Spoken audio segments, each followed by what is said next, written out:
থানা স্বরূপনগরে, সেখানে সভা করছেন রাজনাথ সিং। और जो वहां खड़े हैं उन लोगों से भी कहना चाहता हूं, भारत चाइना स्टैंड ऑफ में दोनों तरफ सेनाएं जमी हुई थी। भारत की सेनाओं ने जिस शौर्य, पराक्रम और संयम, बहादुरी का और पेशेंस का भी जो परिचय हमारी सेना ने दिया है, बहनों भाइयों, भारत का मस्तक नहीं झुकने पाया है। इसलिए सेना के जवानों का हाथ उठाकर अभिनंदन किया जाना चाहिए, तालियां बजाकर अभिनंदन किया जाना। मैं पीछे खड़े हुए लोगों से भी कहूंगा, हाथ उठाकर एक बार तालियां बजाकर सेना के जवानों का अभिनंदन करिए।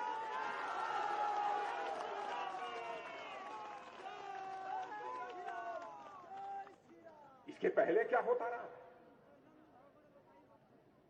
यह हमारे प्रधानमंत्री का ही कलेजा था। और उस प्रधानमंत्री के संबंध में अनाप शनाप बातें और किसी राज्य की मुख्यमंत्री के द्वारा बोला जाता है। बंगला में एक कहावत है, जो तो दोष नंदो घोष।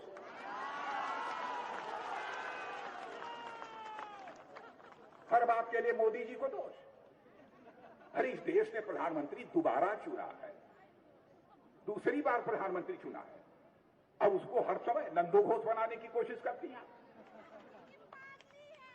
बहनों भाइयों, आप हाथ उठाकर बतलाइए, क्या हम अपने प्रधानमंत्री को आप नंदो घोष बनाना चाहते हैं?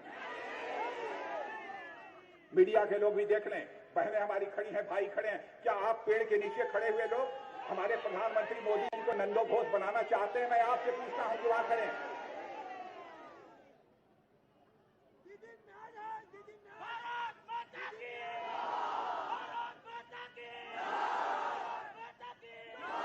बहनों भाइयों, मैं भी उत्तर प्रदेश का मुख्यमंत्री रहा हूं। मैं जानता हूं मुख्यमंत्री की क्या भूमिका होती है, मुख्यमंत्री को कैसे व्यवहार करना चाहिए, मुख्यमंत्री की कितनी बड़ी जिम्मेदारी होती है। यहां ममता दीदी आपके मुख्यमंत्री रहते हुए हमारे त्रिलोचन मेहता नामक के 20 साल के जवान को, जिसकी जवानी भारत के मान सम्मान सुरक्षा के लिए बनी हुई थी, उस 20 साल के त्रिलोचन में मेहता नामक के जवान को लोगों ने पेड़ से लटका दिया, मारकर, और उसके शव पर, उसकी लाश पर लिख दिया, जो भी बीजेपी का होगा उसका यही अंजाम होगा, उसको यही खामियाजा भुगतना पड़ेगा। क्या बहनों भाइयों, किसी के मुख्यमंत्री रहते हुए ऐसे हालात पैदा होते हैं तो उसे कुर्सी पर बने रहने का कोई नैतिक हक है? लेकिन बात समझ में नहीं आ रही है। अब इलेक्शन कमीशन ने कहा, भाई 24 घंटे आप नहीं कर सकती, क्योंकि आपने जो कुछ भी कहा था वह जो है आचार संहिता का उल्लंघन है, आचार संहिता की मर्यादाओं के सर्वथा खिलाफ है। अब इलेक्शन कमीशन के खिलाफ आप लड़ रही हैं। अरे किसी को तो छोड़ दीजिए ममता दीदी, किसी को तो बख्श दीजिए, सबके खिलाफ लड़ती रहेंगी? अरे केवल एक सवाल का जवाब बंगाल की जनता को दीजिए। 10 वर्षों तक आप मुख्यमंत्री थी, आपने बंगाल के विकास के लिए क्या किया है? और मैं ममता दी को यह भी बतलाना चाहता हूं, क्योंकि मैं रह चुका हूं, सारे बड़े पदों पर मैं रह चुका हूं। बहनों भाई, ममता दी को कहना चाहता हूं, सरकार चलती है तो अहंकार से सरकार नहीं चलती है, सरकार अहंकार से नहीं चलती है, सरकार संविधान से चलती है, संविधान से चलती है, अहंकार से नहीं चलती है। और यह मत भूलिए, हमारे मोदी जी जो योजनाएं लागू करते हैं आप उसे लागू ही नहीं होने देती हैं।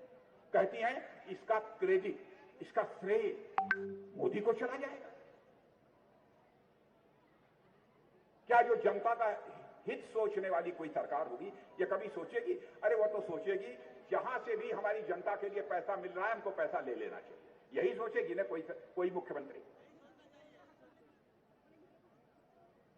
लेकिन उनकी योजनाओं को लागू नहीं कर रही है। अब यहां के किसानों के लिए हर साल 6,000 रुपया प्रधानमंत्री ने उनके खाते में डालने का काम किया। इन्होंने कहा हम अपने किसानों की सूची नहीं देंगे। बताइए 6,000 रुपया आपको नहीं मिल पाए, लेकिन हम लोगों ने तय किया 3 साल से आपको 6,000 ममता दीदी ने नहीं लेने दिया। जिस दिन 2 मई को सरकार बन जाएगी, 1 महीने के अंदर आपके खाते में 3 साल का 18,000 रुपया हम डाल देंगे, 1 पैसा भी कम। और आगे के लिए भी सुन लीजिए, आगे भी आपके खाते में 6,000 रुपया हर साल वाला केंद्र का और 4,000 रुपया राज्य की तरफ से भी हम 10,000 रुपया आपको प्रतिवर्ष आपके खाते में मुहैया करें।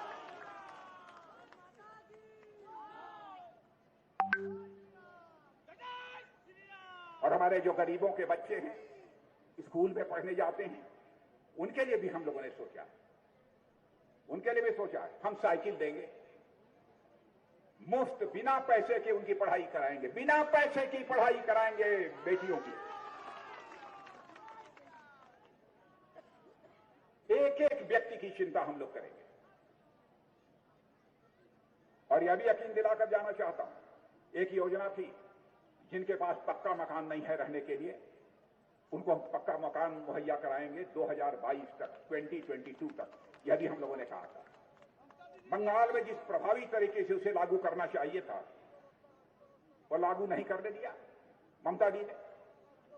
बहनों भाइयों, बंगाल में एक परिवार भी शेष नहीं बचेगा जिस परिवार के पास अपना सिर ढकने के लिए पक्का छत न मुहैया हो जाए, ऐसा एक भी परिवार नहीं बचेगा। सबको हम पक्का मकान देंगे। हर घर में शौचालय, माताओं बहनों की भी, चाहे गरीब मां की कोख से कोई पैदा हुआ हो अथवा धनवान मां की कोख से क्यों न पैदा हुआ, हर मां की इज्जत होती है। हर मां का सम्मान करना यह भारत का धर्म है, यह हमारा कर्तव्य है। हम इस कर्तव्य का भी निर्वाह करेंगे। हम माताओं की इज्जत के ऊपर कभी भी आंच नहीं आने देंगे। बहनों की इज्जत पर हम कभी कोई समस्या नहीं खड़ी होगी। उसकी सुरक्षा करना मां है, हमारी बहन है, हमारी जिम्मेदारी है। लेकिन अब अजीबोगरीब यहां पर बम चल रहे हैं। अब मैं जब पहली बार आया तो मैं लोगों का भाषण सुन रहा था। लोग कह रहे थे साहब यहां तोलाबाजी होती है। तो पहले बहनों भाइयों में तोलाबाजी का मतलब समझ ही नहीं पाया। तोलाबाजी क्या है? मैंने कहा तोलाबाजी कुछ होगी। कहा तो लोगों से पूछा तो लोगों ने बताया हाँ तोलाबाजी इसको करते हैं। फिर लोगों ने कहा यार कट मनी चलती है, कट मनी।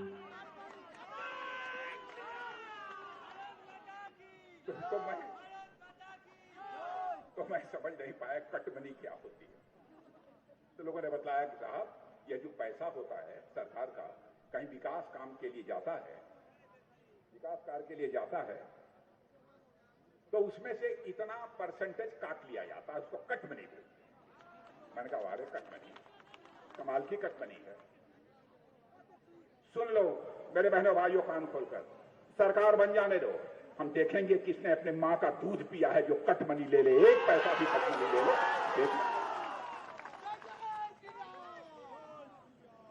एक दिन टेलीविजन पर एक चैनल पर मैं देख रहा था, यहां पर बम बनाने की फैक्ट्री है। बम, मैं तो आश्चर्यचकित था, कैसा बम। मैं सोचा सरकारी फैक्ट्री होगी कोई बम बनाने की, दुश्मनों से लड़ने के लिए। जो विदेशी हैं, ताकतें जो भारत के ऊपर हाथ उठाकर देखने की कोशिश करती हैं, उनसे लड़ने के लिए बम बन रहा होगा बंगाल में। लेकिन दीदी के राज में बम बन रहा था, वह पॉलिटिकल वर्कर, राजनीतिक कार्यकर्ताओं पर हमला करने के। वो कहते थे पॉलिटिकल पार्टी के लोग इसको ले जाते हैं। तो पूछ रहा है चैनल वाला कहां ले जाते हैं? कई लोग मारते हैं, फेंकते हैं, इसका इतनी दूर तक फैलता है, यह बम इतनी दूर तक फैलता है। मैं तो घोर आश्चर्य में पड़ गया। किसी मुख्यमंत्री के रहते हुए बम बने उसके राज्य में।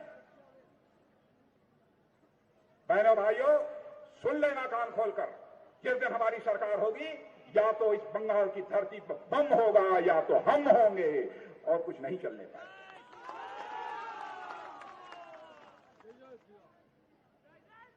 ऐसी भारतीय जनता पार्टी ऐसी कोई पार्टी नहीं है। जो कोई भी सितालकुची में हुआ है बहनों भाइयों, बहुत ही दुर्भाग्यपूर्ण है। मैं उसके बहुत विस्तार में नहीं जाना चाहता, जो कुछ भी हुआ है, लेकिन आज मैं कहने आया हूं, यह जो है पोइला बैसाख है। पहला बैसाख आज का दिन है कि नहीं मालूम है? पोइला बैसाख, वर्ष प्रतिपदा, नवरात्रि, जानते हैं ना? शक्ति की पूजा होती है, शक्ति की पूजा।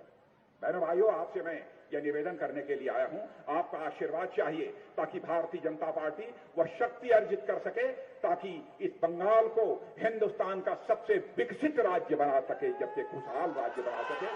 यह मां दुर्गा का आशीर्वाद है।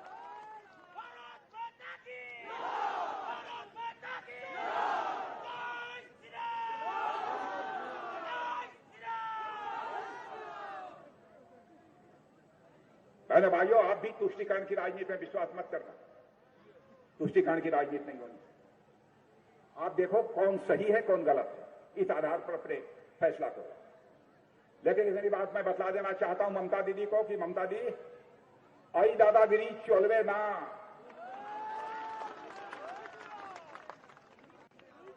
अब दादागिरी ना चलवे, हो गया, खत्म। बहनों भाइयों, आपका समर्थन चाहिए। और देखिए, यहां टीएमसी की सरकार थी, हमारे प्रधानमंत्री ने कोई भेदभाव नहीं किया।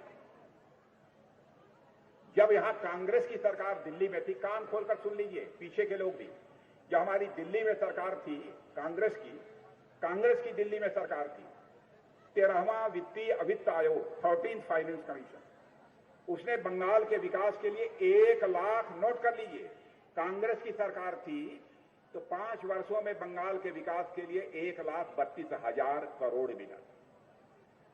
जब मोदी जी प्रधानमंत्री बने, मोदी जी की सरकार बनी, तो मोदी जी ने कहा कि ना, 1,32,000 करोड़ में बंगाल का विकास नहीं होगा। तो लोगों ने पूछा कितना, तो उन्होंने कहा 4,48,000 करोड़ बंगाल को मिलना चाहिए, और मोदी जी ने 4,48,000 करोड़। अब आप सोच लीजिए, मोदी जी ने तो यह नहीं देखा ना कि भाई वहां तो टीएमसी की सरकार है, हम क्यों इतना पैसा दें। इसकी क्रेडिट, इसका श्रेय तो ममता जी को मिलेगा, हमको नहीं देना चाहिए। लेकिन नहीं, मोदी जी की चिंता इस बात की थी, जब तक हिंदुस्तान के हर राज्य का विकास नहीं होगा तब तक हिंदुस्तान का विकास नहीं हो सकता है। इसीलिए मोदी जी ने बिना किसी भेदभाव के उन्होंने 4,48,000 रुपया मुहैया करा दिया। लेकिन यह बात हमारी ममता दीदी की समझ में नहीं आ रही। बहनों भाइयों, यकीन दिलाकर जाना चाहता हूं, सोनार बांग्ला का सपना साकार होकर रहेगा। सोनार बांग्ला का सपना साकार होकर रहेगा, आप यकीन रखना। हम बंगाल को किसी भी सूरत में न बंटने देंगे, न बंगाल को किसी भी सूरत में टूटने देंगे, न बंगाल को किसी भी सूरत में कमजोर होने देंगे। बंगाल की जो अहमियत थी, बंगाल की हिंदुस्तान में जो एक धमक थी, एक पहचान थी, उस पहचान को हम वापस लाएंगे। स्वतंत्रता संग्राम में भी हमारे बंगाल के बहनों भाइयों के का जो योगदान रहा है, जो कंट्रीब्यूशन रहा है, वह देश कभी भूल नहीं सकता। वह सदैव हम लोगों की जेहन में बात रहती है, हम लोगों के दिमाग में बात रहती है। एक सम्मान के नजरिए से देखिए, यहां जूट उद्योग था, जूट उद्योग, जूट के मामले में चर्चा होती थी तो कलकत्ता की चर्चा होती थी, बंगाल की चर्चा होती थी। जूट उद्योग समाप्त हो गया। हम लोगों ने तय किया है कि जूट उद्योग को फिर से बंगाल में पुनर्जीवित करेंगे। बहनों भाइयों, इंडस्ट्रीज को बढ़ावा देंगे, इंडस्ट्रीज को बढ़ावा देंगे। और मुझे यह भी जानकारी हुई है, रेलवे कनेक्टिविटी का सवाल, क्यों रेलवे कनेक्टिविटी का सवाल है ना यहां कोई। शांतनु ठाकुर जी यहां हैं, शांतनु ठाकुर जी से मैं कहूंगा, अब ये तो खुद ही पूरे बंगाल के लिए लड़ते रहते हैं, लेकिन शांतनु ठाकुर जी को कहूंगा कि आप जब आइएगा दिल्ली तो एक बार हमको भी याद दिलाइएगा। मैं सीधे रेल मंत्री को कहूंगा, रेलवे कनेक्टिविटी क्षेत्र को दी जानी चाहिए, रेलवे कनेक्टिविटी क्षेत्र को दी जानी चाहिए, मैं खुद कहूंगा।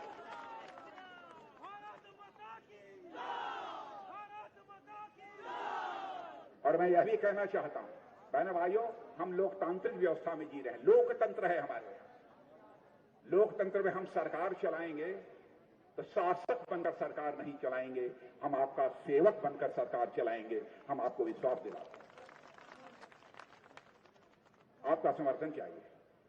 यह हमारे कैंडिडेट सरकार, क्या नाम? वृंदावन सरकार, क्या अच्छा नाम है, खूबसूरत नाम। आ जाओ इधर, वृंदावन सरकार। देखिए, यह सबसे युवा, सबसे यंग कैंडिडेट का बंगाल का। बहनों भाइयों, एक बार सारे लोग जो वृंदावन सरकार को अपना समर्थन देना चाहते हैं, जरा हाथ उठाकर माताओं बहनों आप आशीर्वाद दे दो, आशीर्वाद दे दो। और आप लोग यदि कहो, आप लोग यदि कहो तो हम इनसे एक वचन ले लें, एक प्रॉमिस करा लें, इनसे करा लें।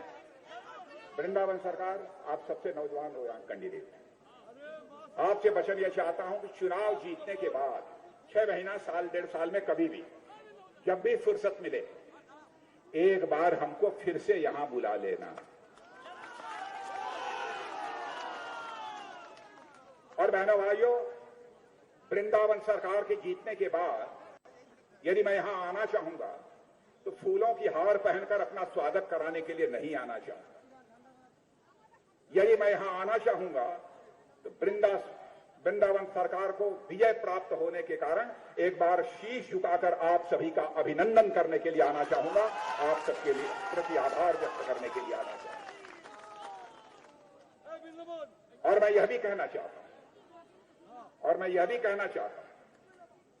कि बहनों भाइयों, भारतीय जनता पार्टी की सरकार बनने पर हम क्या क्या करेंगे बंगाल के लिए, इसकी जानकारी शायद इसके पहले के वक्ताओं ने दी होगी। आप लोगों ने दिया है कि नहीं?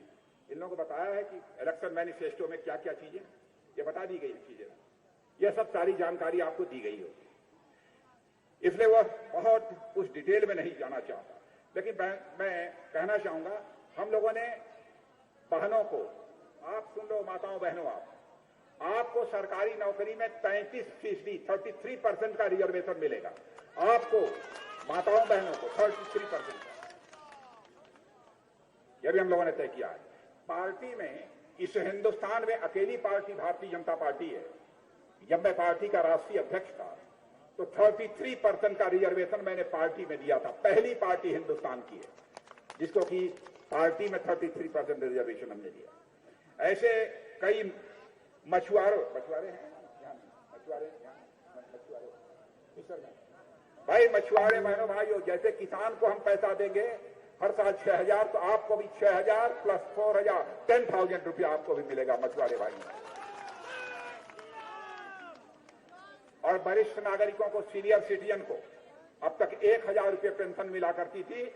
हम लोगों की सरकार बनने के बाद 2 मई के बाद 3,000 रुपये प्रति महीना, 3,000 रुपये प्रति महीना। इसलिए मैं बहनों भाइयों आप सभी लोगों से अपील करना चाहता हूं, हमारे वृंदावन सरकार को, वृंदावन हमारे उत्तर प्रदेश में है, वृंदावन हमारे उत्तर प्रदेश में है। मैं कहूंगा वृंदावन को कि वृंदावन जनता जिता देगी। और मैं मुस्लिम भाइयों से भी कहना चाहता हूं, आप चिंता मत करिए, मैं आऊंगा आपका भी स्वागत करने के लिए। जाति पंथ भेदभाव मत करिए, इस नौजवान को अपना बेटा मानकर जिता दीजिए, अपना बेटा मानकर जिता दीजिए। मैं सभी का अभिनंदन करने के लिए आऊंगा, जाति पंथ मजहब के ऊपर उसका अभिनंदन करने के लिए आऊंगा। अरे भाइयों, आप सबको बहुत बहुत धन्यवाद। बोलिए भारत माता की, भारत माता की। बहुत बहुत धन्यवाद।